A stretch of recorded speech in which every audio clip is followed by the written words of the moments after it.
জানা নেই এই ভারতবর্ষে কজন মনে রাখবে তোর নাম, জানা নেই এই 22 গজের পৃথিবীটা কত বড় তোর কাছে। অনেক ছোটাছুটি শেষে জানি না কজন বলেছে অনেক হয়েছে এবার থাম। তোর স্বপ্নগুলো বারুদের মতো এখনো তোর বুকেই জমানো আছে। চিলতের আঁকড়ে খোঁজা টুকরো টুকরো আশা সাজিয়ে প্রতিদিন। কিছু বুঝে ওঠবার আগেই এই অচেনা প্রতিপক্ষের আঘাত, এক মুহূর্তে চারপাশের এই পৃথিবীটার রং বদলে যায়। হসপিটালের গন্ধে ঘুম আসেনি, জেগে কেটেছে সারা রাত। বুঝে গেছে কিছু শিরা উপশিরা পচন ধরতে পারেনি মানসিকতা।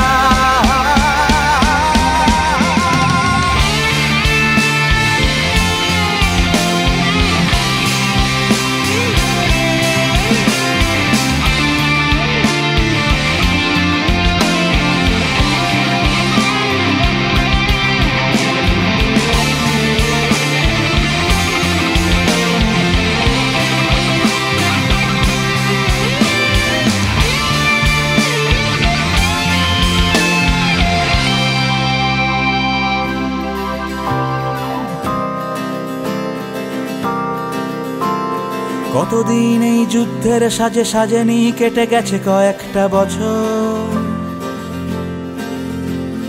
কতদিন লাল বলটা ছেড়ে পড়েনি সীমানা ছাড়িয়ে রাস্তায়।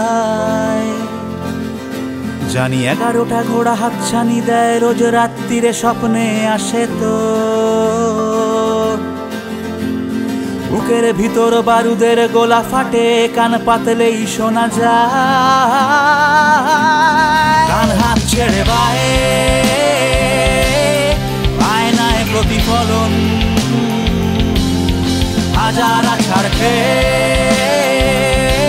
উঠে দাঁড়ানোই জীবন। তবু বাঁচার ইচ্ছে নিয়ে পাথরেও ফুল ফোটে, জীবন যুদ্ধে রক্তাক্ত, তবু যুদ্ধের ঘোড়া ছোটে।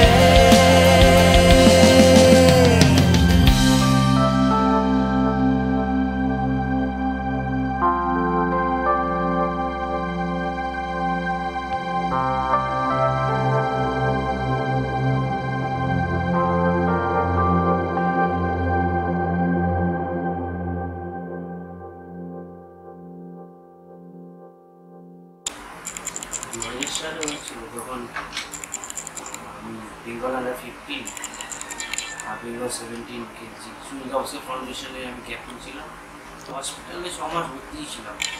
তারপরে ওখান থেকে ফিরিয়ে আসতে 1 বছর বাড়িতে রেস্ট নিয়েছিলাম।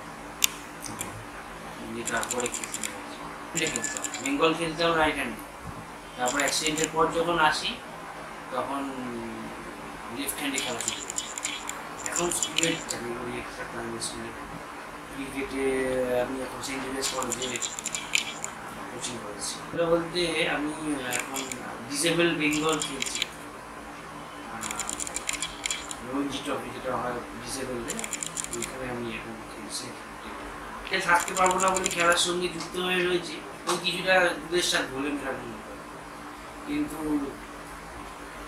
খুবই খারাপ তো লাগে।